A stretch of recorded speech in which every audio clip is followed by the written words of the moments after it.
जय श्री राम। तो आज मैं आपको एक नई टेक्निक बताने जा रहा हूँ, क्योंकि हमारी जो मैरिज की श्रृंखला चल रही है इसके लिए बहुत ज़्यादा इम्पोर्टेंट है ये। आपके जन्म कुंडली में वीनस से सेकंड, सिक्स्थ और 10th हाउस में जो ग्रह बैठे हैं वो आपको बताएंगे कि जस्ट आफ्टर मैरिज, शादी के तुरंत बाद आप क्या एक्सपीरियंस करने वाले हो। क्योंकि क्या होता है ना, जब शुक्र आगे चलेगा, शुक्र से सेकंड हाउस का मतलब क्या, जब शुक्र थोड़ा सा आगे चलेगा तो उसको कौन से ग्रह मिलेंगे, कौन सी राशि मिलेगी, इसके अकॉर्डिंग वो चीज़ें हम पता कर सकते हैं कि जस्ट शादी के जस्ट आफ्टर जीव जो है क्या एक्सपीरियंस करेगा।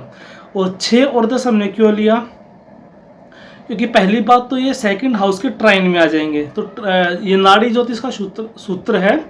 तो ट्राइन के जो ग्रह होते हैं उनका बहुत ज़्यादा इम्पोर्टेंस होता है, ठीक है। तो जो ट्राइन के ग्रह है ये आपको बताएंगे कि जन्म कुंडली के अंदर आप क्या एक्सपीरियंस करेंगे आफ्टर योर मैरिज। जो जिस भाव में शुक्र बैठा है उस भाव के ट्राइन में जो ग्रह है वो बताएंगे शादी की सिचुएशन, कि जो आपकी शादी है, ठीक है, वो कहाँ पे हो सकती है, कैसे हो सकती है, किन सर्कमस्टांसेस के अंदर हो सकती है, क्या क्या सिचुएशन आपके साथ बन सकती है। ये सारी चीज़ें जो है ये मैं कवर कर चुका हूँ। आपकी जो सीरीज़ है ना, एस्ट्रोलॉजी मास्टरी सीरीज, उसमें जब तुला राशि है तो उसमें मैंने हर एक जो भाव है, ठीक है, हर एक ग्रह जो है वो जब तुला राशि में आएगा तो क्या आपका इफेक्ट होगा उसके अंदर, वो मैं कवर कर चुका हूँ, ठीक है। कि जैसे सूर्य आएगा तो क्या होगा कि आपकी शादी के टाइम पे गवर्नमेंट एम्प्लॉय आपके शादी में इन्वॉल्व हो सकते हैं, ठीक है। केतु होगा तो आपके नाना जो है वो आपकी शादी में आ सकते हैं। शनि होगा तो जो लोअर तबके के लोग हैं, ठीक है, कॉमन पीपल है, हो सकता है आप अपनी शादी में कॉमन पीपल को बहुत ज़्यादा खाना खिलाए, शादी में देरी हो सकती है, डिले हो सकती है। इस तरीके से चीज़ें मैंने आपको बताई थी, ठीक है। अब हम करेंगे कि वीनस से सेकंड, सिक्स्थ और 10th हाउस में जो ग्रह होते हैं उनका क्या फ़र्क होता है, क्या इफेक्ट होता है। तो देखिए बहुत ज़्यादा इंपॉर्टेंट होते हैं। अगर इन तीनों में भी मैं रैंक करूं तो सेकंड और 10th हाउस जो होता है वो बहुत ज़्यादा फर्क लेके आता है, वो बहुत ज़्यादा इंपॉर्टेंट है। उसके बाद 6th हाउस भी इंपॉर्टेंट हो जाता है, ठीक है। जनरली क्या होगा कि आपको 2, 6, 10 में कोई ना कोई जो ग्रह है वो मिल ही जाएगा शुक्र से। तो उसकी ग्रह के नेचर के हिसाब से, उसके कारकत्वों के हिसाब से हम चीज़ें ब्लेंड करेंगे। अगर बाई चांस आपको कोई भी ग्रह नहीं मिलता है तो फिर हम राशि देखेंगे और उस राशि का स्वामी देखेंगे वो किस स्थिति में गया है, ठीक है। तो ये चीज़ें आपको हेल्प करेंगे कि आपकी शादी का फ्यूचर कैसा होगा, वो सब चीज़ें प्रिडिक्ट करने में, ठीक है। यानी शादी के बाद आप किन चीज़ों में ज़्यादा इन्वॉल्व रहोगे, शादी के बाद ससुराल से आपको लड़ाई झगड़ा देखने को मिलेगा या ट्रैवल ज़्यादा देखने को मिलेगा या पॉपुलर हो जाओगे आप, या आपका भाग्य जो उदय है वो शादी के बाद आएगा। तो इस टाइप की चीज़ें जो है वो हम देखेंगे, ठीक है। तो आपकी जन्म कुंडली में क्या है, शुक्र कहीं भी बैठा हो वहाँ से आप काउंट करेंगे सेकेंड, सिक्स्थ और 10th हाउस, और उसमें जौन सा ग्रह बैठा होगा उसके अकॉर्डिंग हम चीज़ें फिर ब्लेंड करेंगे, ठीक है। सबसे पहले देखिए भृगुनंदी नाड़ी की ये टेक्निक है। ऐसा क्यों बोला गया है, शादी आपको पता होगा जो शुक्र है वो शादी का कारक है। शादी हुई, शादी आगे बढ़ी। देखिए ग्रह जो क्या करते हैं, एंटी क्लॉकवाइज डायरेक्शन में मूव करते हैं। तो शुक्र से जस्ट आगे क्या उसका सेकंड हाउस पड़ेगा, ठीक है। और सेकंड हाउस किस चीज़ का होता है, सेकंड हाउस आपके पैसे का होता है, फूड का होता है, सस्टेनेंस का होता है। तो सेकंड हाउस आपका इसलिए इंपॉर्टेंट हो जाता है। 10th हाउस आपके कर्म का होता है, 6th हाउस आपके प्रारब्ध का होता है, ठीक है। रोग ऋण शत्रु का होता है, आपके प्रारब्ध का भी होता है। तो शुक्र से 6th हाउस आपके प्रारब्ध को दिखाएगा शादी के, शुक्र से 10th हाउस आपके कर्म को दिखाएगा शादी के, कि किस कर्म से आप जुड़े हैं, ठीक है। सेकंड हाउस में आपको बता ही चुका हूँ कि सस्टेनेंस का होता है, फूड का होता है, पैसे का होता है। तो आप शादी के बाद कितना पैसा कमा पाओगे, ठीक है। फूड के रिगार्डिंग क्या कितने % चीज़ों को आप सस्टेन्स कर पाओगे। तो 2, 6, 10 और 1 ट्राइन है। तो आप जब इस टेक्निक को लगाएंगे तो आपको 101% रिजल्ट देखने को मिलेंगे, ठीक है। तो वीनस से 1, 5, 9 में 1, 5, 1 फर्स्ट जो हाउस है वो तो वही हो गया जो वीनस जिसमें बैठा है। 5 और 9 में ग्रह जो बैठे हैं वो दिखाते हैं कि शादी के टाइम पे क्या क्या चीज़ें होंगी, आपके हस्बैंड या वाइफ के अंदर जो चीज़ें हों, क्या क्या गुण हो सकते हैं, शादी के टाइम पे क्या सिचुएशन होगी, या शादी के टाइम पे कौन कौन सी दिक्कतें आपको आएगी, या शादी के टाइम पे आपको दहेज वगैरह कितना मिल रहा है, वो सब चीज़ें हम उससे देखेंगे, ठीक है। लेकिन जैसे जैसे शादी आपकी आगे बढ़ेगी, ठीक है, तो 1-2 महीने के अंदर या फिर साल 6 महीने के अंदर का जो टाइम पीरियड है वो हम वीनस से 2-6-10 से देख सकते हैं, ठीक है। अब मान लीजिए आपका जो शुक्र है, ठीक है, आपका शुक्र 9th हाउस में बैठा है, तो यहाँ से सेकंड हाउस क्या बनेगा, आपका 10th हाउस बन जाएगा, ठीक है। और ये मैं आपसे रिक्वेस्ट पहले ही कर चुका हूँ कि थोड़ा सा आप चार्ट को विजुलाइज करना सीखिए, ताकि जो मैं सूत्र आपको बता रहा हूँ आप डायरेक्ट उसको समझ पाओ, ठीक है। तो जब आप कुंडली को एनालाइज करना सीख जाएंगे, जैसे मैंने बोला कि 9th हाउस में बैठा, तो आपके माइंड में हमेशा एक पिक्चर क्लिक करनी चाहिए कि 9th हाउस कहाँ पे होता है, ठीक है। उससे नेक्स्ट हाउस क्या होगा, उसका सेकंड हाउस होगा, तो कुंडली में का वो 10th हाउस हो जाएगा जो शुक्र से सेकंड होगा। अब हमें देखना वहाँ पे कि कौन सी राशि वहाँ पे बैठी है, कौन सी राशि बैठी है, मित्र की राशि है, शत्रु की राशि है, कैसी सिचुएशन है, ठीक है। उसमें जो ग्रह बैठे हैं उच्च का है, नीच का है, किस तरीके से है, नीच भंग राजयोग में है, इस तरीके से हम देखेंगे। अब देखिए, मैं आपको इंपॉर्टेंस तो आपको बता ही चुका हूँ। अब ये सिंपल टेक्निक है, वीनस जहाँ पे बैठेगा वहाँ से सेकंड, 6th और 10th हाउस में आप देखेंगे कौन से ग्रह बैठे हैं, ठीक है। एक एग्जांपल ले लेते हैं, मान लीजिए 10th हाउस, और इन 3 प्लेसमेंट में से मैंने बताया ना कि सेकंड और 10th बहुत ज़्यादा इंपॉर्टेंट है, क्योंकि इमीडिएट रिजल्ट दिखाता है। जैसे ही आपकी शादी होगी वैसे ही आपको इसके रिजल्ट दिखने स्टार्ट हो जाएंगे। 6th हाउस कई बार क्या थोड़ा सा डिले करता है, क्योंकि संचित कर्मों का, प्रारब्ध कर्मों का है, ठीक है। तो उसके लिए फिर हमें पूरा चार्ट देखना पड़ता है, दशा गोचर देखनी पड़ती है कि कब ये चीज़ें क्या होंगी। अब देखिए, हम करेंगे प्लैनेट, एक एक प्लैनेट को लेंगे, उसके बाद हम चीज़ें देखेंगे। तो वीनस जो है, शुक्र जो है शादी का कारक होता है, तो मेल के चार्ट में तो बहुत ज़्यादा इंपॉर्टेंट हो जाता है, ठीक है। मान लीजिए अब मैंने बताया था कि 9th हाउस में आपका शुक्र है, तो 10th हाउस क्या हो जाएगा, 9th से सेकंड हो जाएगा, उसमें बैठा है चंद्रमा, मून, ठीक है। अब ये मेल और फीमेल दोनों के लिए अप्लीकेबल है, क्योंकि शुक्र जो शादी का नैसर्गिक कारक है, स्थिर कारक है, ठीक है। और मेल के लिए तो शुक्र वैसे भी मतलब होता है, इंपॉर्टेंट होता है शादी के लिए, तो मेल के लिए तो डबल इंपॉर्टेंट हो जाएगा। ऐसा नहीं कि टेक्निक फीमेल के लिए काम नहीं करेगी, लेकिन वहाँ पे क्या हम मार्स के लिए भी थोड़ा सा देख लेते हैं, ठीक है। तो अब देखिए, जब मून जो है, मून अगर सेकंड हाउस में बैठेगा तो क्या होगा, वीनस सेकंड हाउस में, ठीक है, चंद्रमा बैठा है, या फिर 6th में बैठ जाए, फिर 10th में बैठ जाए चंद्रमा, तो क्या है, शादी के बाद आप बहुत ज़्यादा ट्रैवल करेंगे, ठीक है। मून क्या करता है, शॉर्ट ट्रैवल को दिखाता है, तो आपकी हस्बैंड या वाइफ क्या हो जाएगी, शादी के बाद बहुत ज़्यादा इमोशनल हो जाएगा। एक होता है ना कि शादी के बाद चेंज आ जाता है, ठीक है, पहले तो इतना नहीं था, लेकिन अब छोटी छोटी बातों पे वो इमोशनल हो जाता है, ठीक है।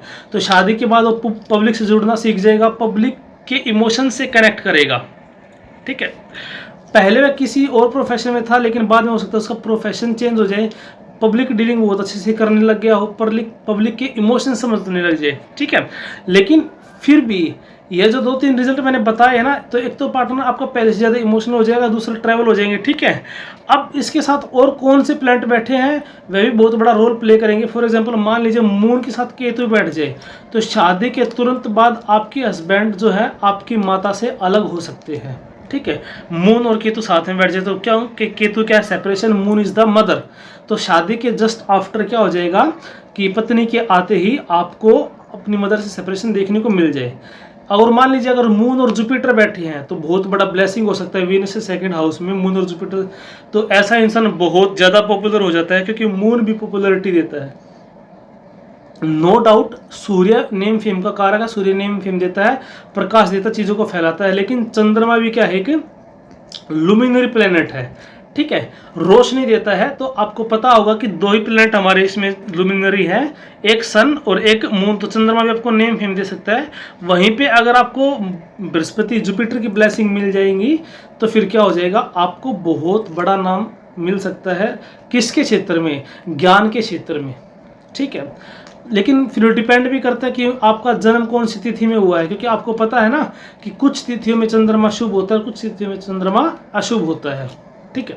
तो चंद्रमा अपने फुल पावर में होता है पूर्णिमा के दिन और लीस्ट पावर में होता है अमावस्या के दिन, तो फिर वो देखा जाता है, उससे रिजल्ट डिफरेंट आ जाते हैं, ठीक है। लेकिन एक बेसिक आइडिया मिल जाएगा आपको कि अगर जो मून है, ठीक है, शुक्र से अगर 2, 6, 10 में कहीं भी पॉजिटिव है, ठीक है, आपके पार्टनर को क्या करेगा, इमोशनली कनेक्ट करेगा, इमोशनल कनेक्शन के लिए अच्छा है। शादी के बाद अगर वीनस 2, 6, 10 में बैठा होगा तो ये सारे रिजल्ट आपको देखने को मिल सकते हैं। अब देखिए, अगर 2, 6, 10 में चंद्रमा आपके शुक्र से 2 से 10 में सूर्य बैठा हो तो क्या होगा, तो अभी बताया ना मैंने कि लुमिनरी प्लेनेट है 2, 6, 10 में मान लीजिए, ठीक है, तो क्या होगा, सूर्य जहाँ पे बैठ जाएगा 2, 6 या 10 में किसी में, तो बेस्ट पोजीशन है, इससे बेस्ट पोजीशन हो नहीं सकती। सूर्य प्रकाश है, नेम फेम गवर्नमेंट है, चीज़ों को फैलाता है। तो अगर मान लीजिए कोई आप सोशल मीडिया इन्फ्लुएंसर है, ठीक है, यूट्यूब पे आपका चैनल है, इंस्टाग्राम पे आप कुछ क्रिएटिव काम करते हो, तो नो डाउट शादी के बाद आप बहुत ज़्यादा फेमस होने वाले हो, ठीक है।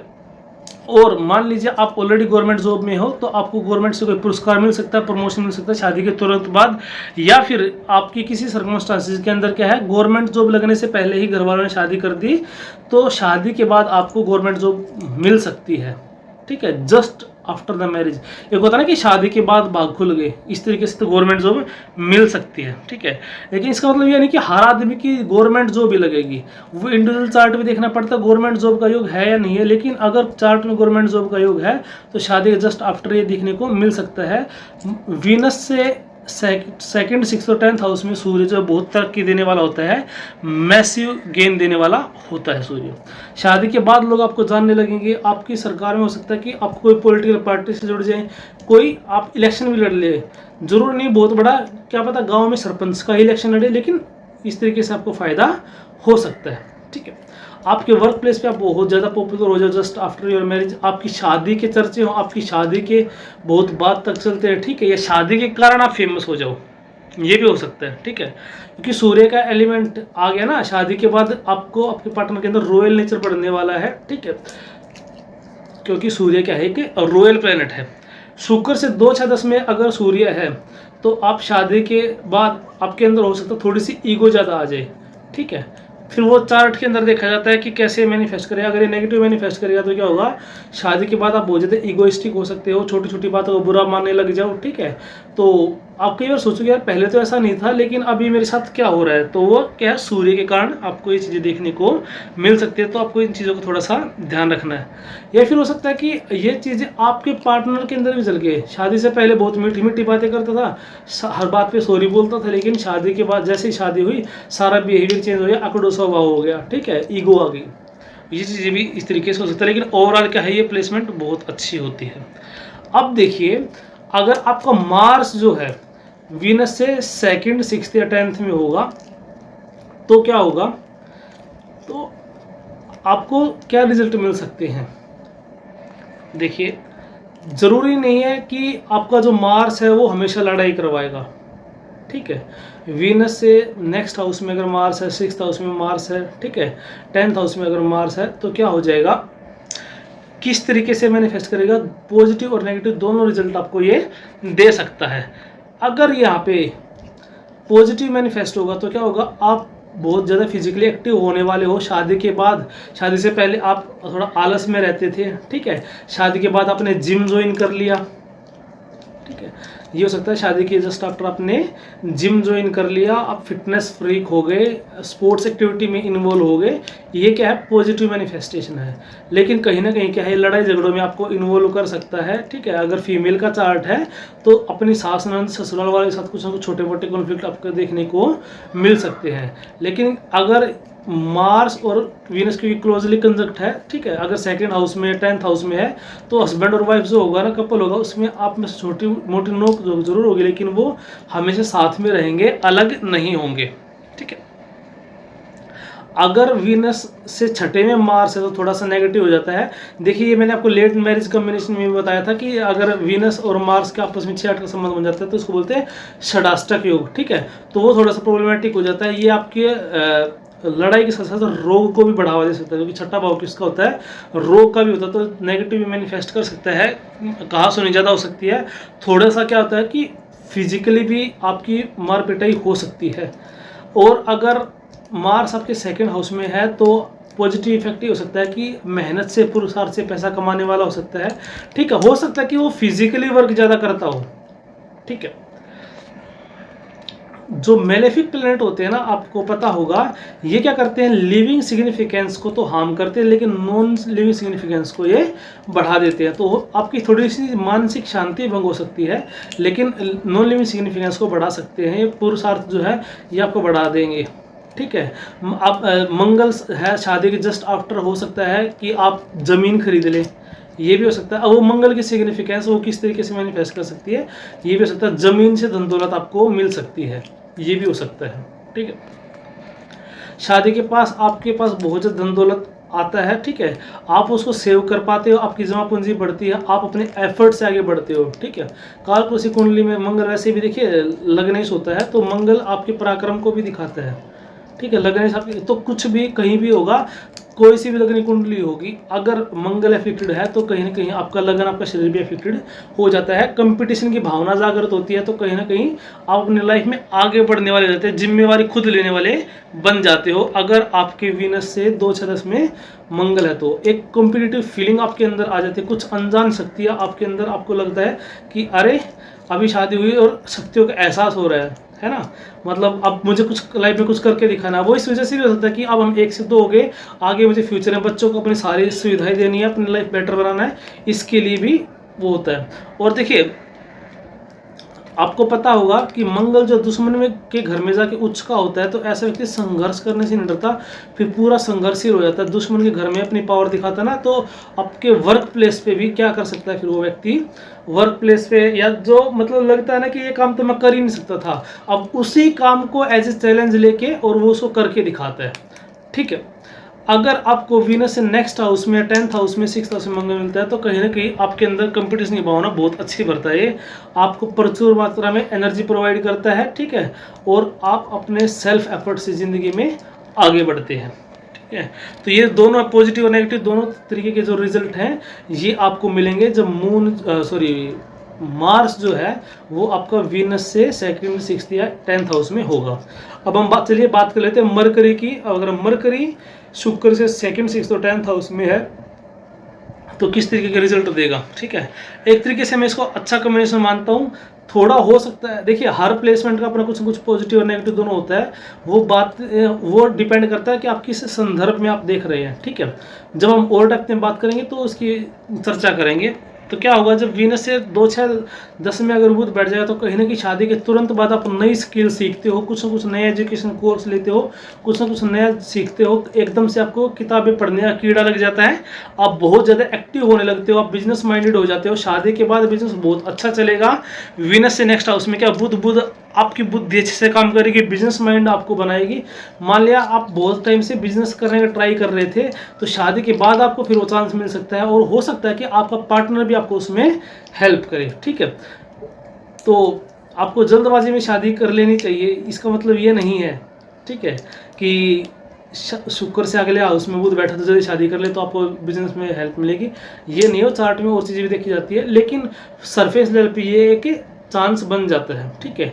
आपकी लर्निंग के लिए, आपके बिजनेस के लिए, आपके एजुकेशन के लिए, हैंडफुल स्किल्स के लिए बहुत ज़्यादा ब्रिलियंट पोजीशन होती है। वीनस से नेक्स्ट हाउस में अगर बुध हो तो आपको रोडपति से करोड़पति बना सकता है, क्योंकि वीनस और बुध, ठीक है, वैसे भी एक महाधन योग बनाता है अपनी बुद्धि से पैसा कमाने वाला। दूसरा अगर इसको हम समझे तो कालपुरुष की कुंडली में जो शुक्र होता है दूसरे भाव का स्वामी होता है, और जो बुध होता है वो 6ठे भाव का स्वामी होता है, ठीक है। तो 2 और 6 ये क्या है, ये अर्थ त्रिकोण के भाव है। तो अगर एक अर्थ त्रिकोण का स्वामी दूसरे अर्थ त्रिकोण के साथ बैठता कुछ संबंध बनाता है तो ये पैसे को बढ़ाने वाला होता है, ठीक है। इंसान क्या है, शादी के बाद अपना खुद का स्टार्टअप शुरू कर सकता है, ठीक है, या प्राइवेट जॉब में है तो कोई एक काम कर रहा है तो कुछ और दूसरा काम भी कर सकता है, ठीक है। या फिर क्या है, प्राइवेट नौकरी कर रहा है तो शादी के बाद उसके स्टार्टअप का या खुद का बिजनेस करने का चांस बहुत ज़्यादा बढ़ता है, ठीक है। कुछ नेगेटिव प्लेसमेंट भी है, क्योंकि अगर कुछ चंद्रमा या राहु का डिस्पोजिटर होकर बैठा है ना, या चंद्रमा या राहु का इसका साथ मिल जाए तो कहीं ना कहीं क्या है, आपको शादी में चीटिंग भी दे सकता है, ठीक है। या फिर पता चला आपका इंडिविजुअल चार्ट देखने के बाद वैसे पता चलेगा कि चीटिंग मिलेगी, ठीक है, या बिजनेस मिलेगा, धोखा मिलेगा, एजुकेशन मिलेगी, फिर वो सारा क्या आपके इंडिविजुअल चार्ट पे डिपेंड करता है। इस बात को तो आप हमेशा गांठ बांध लीजिए, जब तक पूरा चार्ट हम एनालाइज नहीं करेंगे तब तक किसी भी कॉन्क्रीट रिजल्ट पे नहीं पहुंच सकते। ठीक है, ये क्या है, वैसे बहुत ज़्यादा सेंसिटिव प्लेसमेंट है। ठीक है, इसके बहुत ज़्यादा प्लस पॉइंट भी है, लेकिन बुध जो है ना, बुध कहीं ना कहीं चीटिंग दे सकता है, चंद्रमा कहीं ना कहीं चीटिंग दे सकता है। तो अगर आपको वीनस से सेकंड हाउस में चंद्रमा मिलता है ना, तो भी थोड़ा सा आपको सावधान रहने की आवश्यकता है कि अगर चंद्रमा की राशि में, ठीक है, अगर राहु या बुध बैठ जाए तो भी थोड़ा सा प्रॉब्लमेटिक हो जाता है, क्योंकि फिर बुध या राहु की एनर्जी कैरी करके लेके आएगा। और चंद्रमा के ऊपर आरोप है, आपको पता ही है, गुरुदेव बृहस्पति की पत्नी के साथ उन्होंने अवैध संबंध बना लिए थे, जिससे बुध पैदा हुआ था। ठीक है, चंद्रमा बुध या चंद्रमा राहु का साथ कैसे मिलेगा, ये आपको पता ही है कि अगर चंद्रमा की राशि में बुध या राहु बैठ जाएगा तो डिस्पोजिटरी थ्योरी है, मैं आपको कई बार बता चुका हूँ। तो अब ये क्या है, अकेला बुध नहीं रह जाएगा, फिर वो चंद्रमा प्लस बुध हो जाएगा, बुध प्लस राहु हो जाएगा। ठीक है, तो राहु कभी अकेला चीटिंग नहीं करता, राहु ऑब्सेशन दे देता है बहुत ज़्यादा, लेकिन चीटिंग नहीं करता।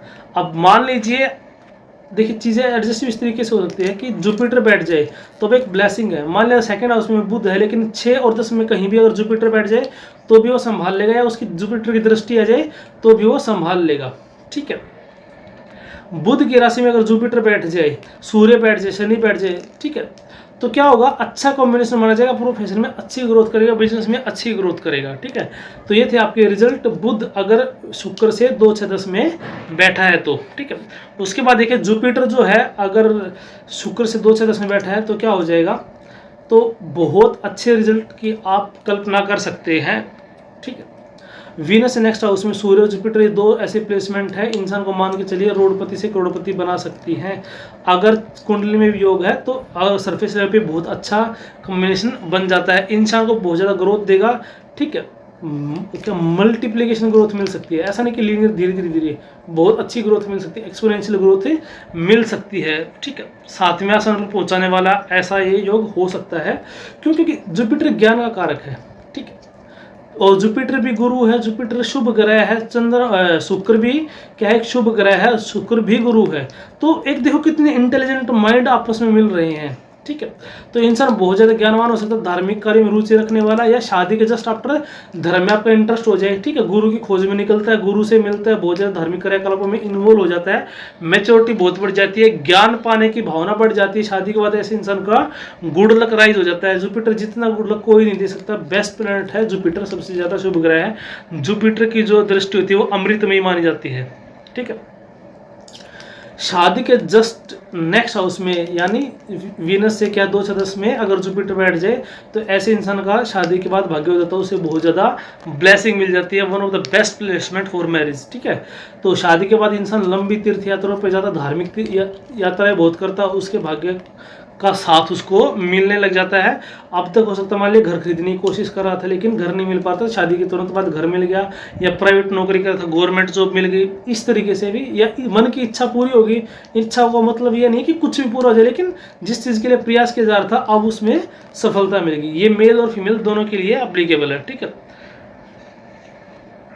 अब देखिए अगर 2, 6, 10 में आपका क्या है, वीनस से जुपिटर है, तो हो सकता है शादी से पहले इंसान बहुत ज़्यादा पैसिमिस्ट था, मतलब निराशावादी था, नकारात्मक सोच रखता था, तो शादी के बाद क्या वो ऑप्टिमिस्टिक हो जाए, नेगेटिव चीज़ों में भी पॉजिटिविटी ढूंढने लग जाए। ठीक है, परेशानियों से न घबराने वाला हो जाए। ठीक है, हो सकता है उसका पार्टनर उसको इतना बोल्ड मिल जाए जो उसको मोटिवेट करे। ठीक है, बहुत रेयर चांस होता है कि अगर वीनस से सेकंड, 6 और 10th हाउस में जुपिटर है तो उसको चीटिंग फेस करने को मिले। बाकी और भी कुंडली के अंदर योग देखे जाते हैं, लेकिन सरफेस लेवल पे चीज़ें बन जाती हैं।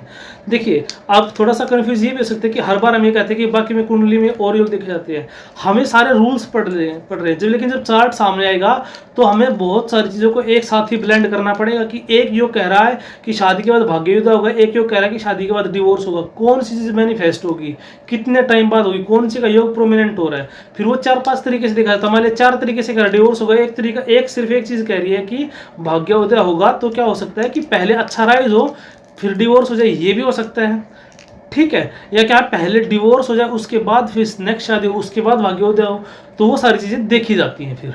ठीक है, अब इसके बाद देखिए शुक्र से सैटर्न शनि जो है 2, 6, 10 में होगा तो क्या होगा, ये मैं आपको पहले बता चुका हूँ लेट मैरिज कमीशन में। अगर वीनस से 2nd, 6th और 10th हाउस में अगर सैटर्न होगा तो ये क्या है, शादी के बाद शादी में कहीं ना कहीं आपको डिले दे सकता है, ठीक है, या फिर शादी के बाद आपको बहुत ज़्यादा रिस्पॉन्सिबिलिटीज दे सकता है, क्योंकि शनि क्या है, किसका कारक है, रिस्पॉन्सिबिलिटीज का कारक है, सफरिंग का कारक है, ठीक है। ये 2 धारी तलवार है। तो मैं ऐसा नहीं कि मैं बहुत ज़्यादा पॉजिटिव चीज़ें बोल दूंगा, बहुत ज़्यादा नेगेटिव चीज़ें बोल दूंगा, दोनों चीज़ें इससे मैनिफेस्ट हो सकती है, ठीक है। हो सकता है शादी के जस्ट बाद आपके पार्टनर के प्रोफेशन में बदलाव हो जाए, ठीक है, तो प्रोफेशन में आपको ग्रोथ भी कर, अगर शनि उच्च का है, शनि खुद की राशि का, शनि राहु बैठा है, ठीक है, या नीच भंग राजयोग में बैठा है, तो क्या होगा, शनि सूर्य साथ बैठा है तो अच्छा प्लेसमेंट है, ठीक है, क्योंकि शुक्र क्या है, पैसे कारक, शुक्र शनि, शनि भी क्या है 10वीं मकर राशि का स्वामी होता है, एक अर्थ त्रिकोण का स्वामी है, तो अच्छी ग्रोथ आपको दे सकता है, ठीक है, लेकिन आपको स्ट्रगल भी देगा। पर क्या होगा, स्ट्रगल के बाद आपकी सक्सेस बहुत हद तक श्योर हो जाएगी, ठीक है। सक्सेस होगी कि फ्रेजाइल नहीं होगी कि 2-4 महीने रही फिर चलेगी। शनि जो भी करता पक्का करता है, सफरिंग आएगी, सफरिंग लेके आएगा, वो भी लॉन्ग टाइम तक लेके आएगा, और अगर सक्सेस लेके आएगा तो भी लॉन्ग टाइम तक लेके आएगा।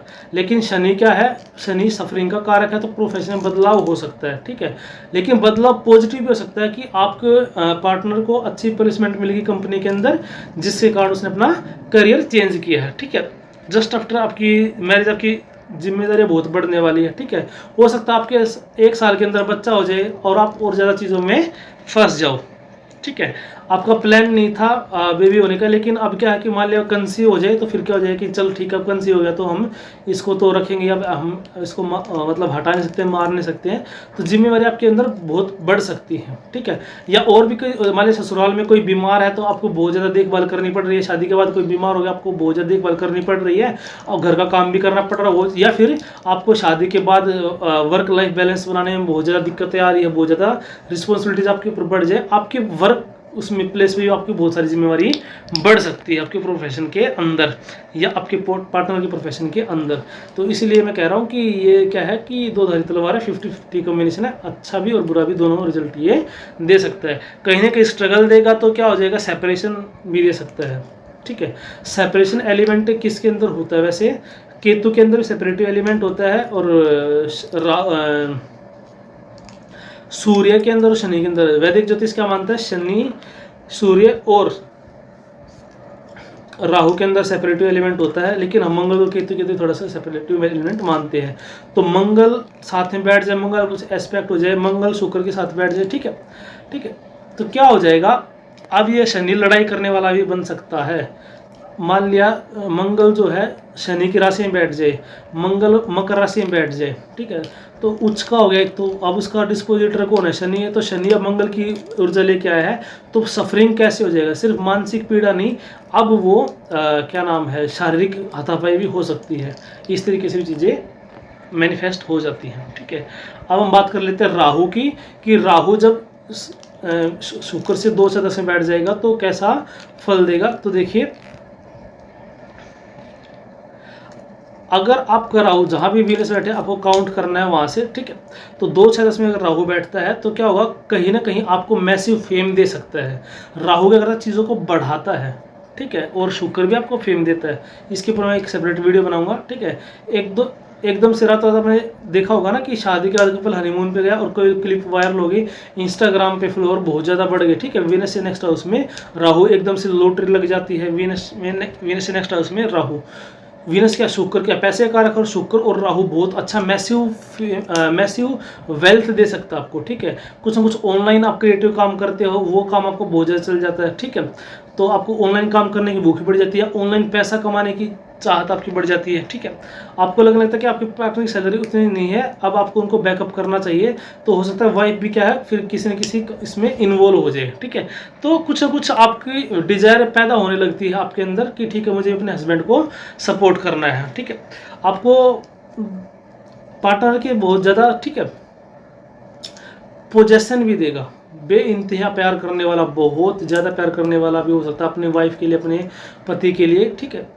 और देखिए, वीनस और राहु गुरु शिष्य के समान होते हैं और एक पक्के गुरु शिष्य ही हैं, ठीक है। तो राहु वैसे वक्री चाल चलता है, रेट्रोग्रेड होता है हमेशा। तो राहु वीनस के पास आ रहा है, वीनस राहु के पास जा रहा है, तो this is the best placement, ठीक है। लेकिन कोई नेगेटिव इन्फ्लुएंस नहीं होना चाहिए। अगर इनको साथ में मंगल मिल जाएगा तो फिर ठीक है। मान लिया जैसे राहु मेष राशि का है तो क्या हो जाएगा, मंगल का राशि स्वामी होकर राहु बैठ जाएगा ना, ठीक है। तो क्या हो जाएगा, कुछ ना कुछ मंगल का एलिमेंट उसके अंदर आ जाएगा, मंगल की एनर्जी आ जाएगी। तो फिर क्या हो जाएगा, या फिर क्या है कि मकर का राहु बैठ जाए, ठीक है, या शनि राहु के साथ बैठ जाए, ठीक है। मंगल बैठ गया मकर राशि के अंदर, ठीक है। मकर राशि किसकी है, शनि की है, और शनि बैठ जाए राहु के साथ। तो अब ये शनि सिर्फ शनि नहीं है, शनि मंगल की एनर्जी लेके आया, और वो भी उच्च का है, तो उच्च का प्रॉब्लम भी बहुत ज़्यादा हाई लेवल की देता है। तो राहु चीज़ों को फैलाएगा, तो लड़ाई झगड़े सफरिंग्स को फैला देगा, ठीक है। या फिर क्या है, आप फॉरेन, ठीक है, मंगल को छोड़ दिए, सिर्फ राहु की बात करते हैं, तो शादी की जस्ट बाद आप फॉरेन ट्रैवल कर सकते हैं। अब देखिए राहु की कारक था तो आप ब्लेंड कर दीजिए, ठीक है। हो सकता है कि आपको दूसरे, आप ऐसी जगह पे शिफ्ट हो जाए जहाँ पे आपको दूसरे कल्चर के लोग ज़्यादा मिले, दूसरे धर्म के लोग ज़्यादा मिले, या फिर दूसरी कंट्री में आपको शिफ्ट होने को मिल जाए। बहुत टाइम से आप ट्राई कर रहे थे कि शादी के बाद आपको विदेश जाने का मौका मिल जाए, ठीक है। उसके बाद देखिए, ऑनलाइन प्लेटफॉर्म पर आप बहुत कुछ पैसा कमाने की सोचते हो तो आपको ग्रोथ मिल सकती है, रातों रात सक्सेस मिल सकती है, मतलब बहुत जल्दी नेम फेमस चीज़ें आपको मिल सकती है। वीनस से नेक्स्ट हाउस में राहु होता है तो ये सब चीज़ें होती है। वही है, हालांकि एक्यूरेट प्रेडिक्शन के लिए तुम्हें चार्ट पे जाना पड़ेगा, लेकिन फिर भी ये एक स्टेप है जो चीज़ों को बहुत कुछ बताता है। और आपको देखिए नाड़ी का जो ये सूत्र है ना, कि हर एक प्लैनेट से 2, 6, 10 में देखिए कि क्या मिलता है, तो उससे बहुत सारी चीज़ें पता लग जाती हैं। जैसे जुपिटर से 2, 6, 10 में देखेंगे तो क्या है कि जीव क्या एक्सपीरियंस करेगा जस्ट आफ्टर द बर्थ, ठीक है, कि उसको पैदा होते ही सेकंड हाउस में क्या मिला। मान लिया जुपिटर से नेक्स्ट हाउस में सैटर्न है, तो उसको क्या मिला पैदा होती है, जिम्मेवारियां, सफरिंग्स। तो हो सकता है उसके घर में ज़्यादा रिसोर्स ना हो, बचपन से जिम्मेवारियां उठाने वाला, ठीक है, इस टाइप की चीज़ें। और जैसे मान लीजिए उसको जुपिटर से नेक्स्ट हाउस में उसको मिला क्या, शुक्र, तो बहुत बचपन से उसके बाद बहुत पैसा है, बहुत प्रोस्पेरिटी और सारी चीज़ें हैं। तो इस तरीके से क्या है, इसको पढ़ना आसान हो जाता है नाड़ी के द्वारा ये चीज़ें, ठीक है। चलिए अब बात कर लेते हैं केतु की, ठीक है। तो वीनस से सेकंड हाउस पे क्या, सेकंड 2, 6, 10 में अगर केतु होगा तो क्या है, ये आपको थोड़ा सा लेट मैरिज दे सकता है, ठीक है। शनि भी दे सकता है और ये भी दे सकता है, वन ऑफ द चांस, ठीक है, कि आपका लेट मैरिज हो। या फिर क्या हो सकता है कि आपका जो पार्टनर है वो फिजिकली अपसेंट, मेंटली अपसेंट रहता हो रिलेशनशिप से। या फिर किस तरीके से हमारे शादी होगी लेकिन काम के कारण पति आपको टाइम ही नहीं दे पा रहा। ये चीज़ें केतु क्या करता है, श्रिंक करता है। हो सकता है कि आपके या आपके पार्टनर के अंदर सेक्सुअल डिजायर्स कम हो, ठीक है, क्योंकि केतु चीज़ों को घटाता है, डिटैच करता है, ठीक है। तो हो सकता है शादी में डिले हो, या शादी के बाद कुछ टाइम पीरियड के लिए आपको अलग रहना पड़े, ये भी हो सकता है, ठीक है। हो सकता है आपके हस्बैंड या जो वाइफ है वो ऐसे फील्ड में काम करते हो, गवर्नमेंट जॉब, दोनों की अलग अलग डिस्ट्रिक्ट में पोस्टिंग हो जाए, अलग अलग स्टेट में काम करना पड़ रहा है, ठीक है। शादी के बाद आपके पार्टनर के अंदर, ठीक, या आपके अंदर क्या है, सात्विक चीज़ें बहुत बढ़ रही है, आप स्पिरिचुअलिटी की तरफ इंक्लाइंड हो जाए, ठीक है, क्योंकि केतु के अंदर क्या है, स्पिरिचुअलिटी का भी एलिमेंट है, आपके अंदर प्रकार की भावनाएं बढ़ने लगती है, ठीक है। आप कोई ना कोई पेट रख सकते हो, कि तो छोटे जानवर को दिखाता है तो कोई ना कोई पेट रख सकते हो, आप कोई पपी रख सकते हो या बिल्ली का बच्चा पाल सकते हो, इस टाइप की चीज़ें भी हो सकती हैं, ठीक है। शादी के बाद क्या हो सकता है कि आप केतु चोटी को भी दिखाता है तो पहाड़ के शिखरों पे जाने का आपको मौका मिल सकता है, ठीक है। या फिर आप जहाँ पे रहते बिल्डिंग, जो शादी के बाद आप किसी टॉप फ्लोर पे शिफ्ट हो जाओ किसी बिल्डिंग में या घर के टॉप में। और मोस्टली देखिए गाँव में तो ये रहता ही है कि जब भी शादी हो जाती है तो फिर वो चौबारा बोलते हैं उसको, मतलब मोस्टली टॉप फ्लोर ही होता है। गांव में तो 2 ही फ्लोर होते हैं, ground floor, first floor, mostly गांव में। अब थोड़ा सा बढ़ने लग गया तो वो उस पर शिफ्ट हो जाता है। तो वीनस नेक्स्ट हाउस में केतु होता है, इस तरीके से मैनिफेस्टेशन देखने को मिलती है। शादी के लिए थोड़ा सा प्रॉब्लमेटिक है, कहीं कहीं सेपरेशन का कारण हो सकता है, बाकी इंडिविजुअल चार्ट देखा जाता है, ठीक है। शादी के बाद हो सकता है दोनों साथ साथ रहे लेकिन एक दूसरे से उतना घुल मिल के ना रहे या उतने अच्छे प्रेम संबंध ना हो, ठीक है। या क्या कि कॉम्प्रोमाइज लाइफ जी रहे हैं, ठीक है, शादी होगी, साथ में निभाना है, ये करना वो करना है, लेकिन वो बात नहीं है कि एक ऑब्सेशन वाले कि ये मेरे हस्बैंड है, मैं इसके लिए कुछ भी करूँगा नहीं, ठीक है, शादी होगी अब तो जो चलाना है जैसे चलाना है, इस तरीके की चीज़ें मैनिफेस्ट हो सकती है। तो ये था सभी प्लैनेट्स का जो भी फल है। वीनस से जब 2, 6, 10 में ग्रह होंगे। तो अब देखिए क्या है कि अगर कोई भी ग्रह नहीं है वीनस 2-6-10 में, तो आप वहाँ पे राशि देखेंगे कौन कौन सी राशियाँ हैं।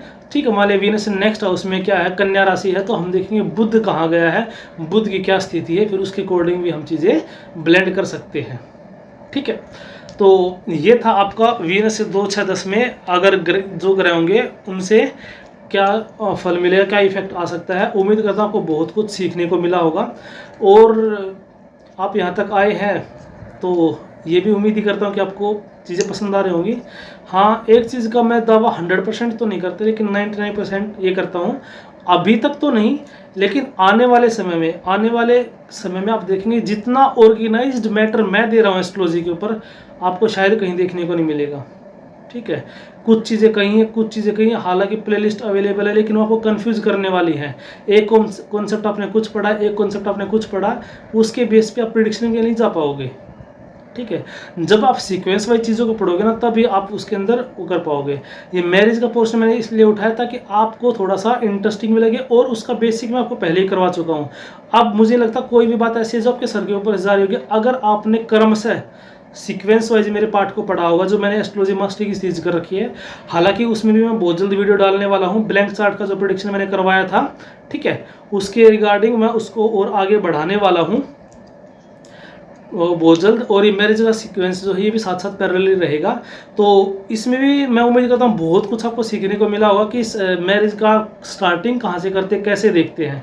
ठीक है, फिर मैंने लेट मैरिज कम्बिनेशन भी आपको बताया, मैंने आपको लव मैरिज कम्बिनेशन बताई, मैंने आपको 6 कम्बिनेशन ऐसे बताए कि अगर पति और पत्नी क्या डेस्टिन्ड है एक दूसरे से शादी करने के लिए, क्योंकि सिर्फ 36 गुणों का मिलना आवश्यक नहीं है। ठीक है, उसकी चर्चा मैं कभी डिटेल में करूंगा कि 36 गुण कौन कौन से होते हैं। ठीक है, और किसको कितना वेटेज मिलता है, लेकिन सिर्फ वो 36 गुण 18 से ज़्यादा मिल जाएगा तो नहीं। देखिए हम कितनी सारी चीज़ें देख रहे हैं, तब जाके पता चलता है कि अगर मान सब कुछ मिल रहा है, लेकिन वीनस से मार्स जो है 6, 8, 12 में है तो दिक्कत है। ठीक है, और कितनी सारी चीज़ें हमने डिस्कस की है। ठीक है, लेट मैरिज मैंने 1-2 चार्ट आपको एग्जांपल बताया है, नो मैरिज कम्बिनेशन में बताया है, लेट मैरिज कम्बिनेशन में बताया है, तो ऐसे ही हम आगे इसको करेंगे। ठीक है, कि और क्या कैसे कैसे दिक्कतें हो सकती हैं और क्या क्या योग होंगे। ठीक है, शादी के बाद डिस्प्यूट का क्या योग है, डिवोर्स का क्या योग हो सकता है, ये चीज़ें हम धीरे धीरे पढ़ेंगे। ठीक है, तो उम्मीद करता हूँ आपको ये पसंद आया होगा। मिलते हैं अगली वीडियो में, तब तक आप सबको जय श्री राम।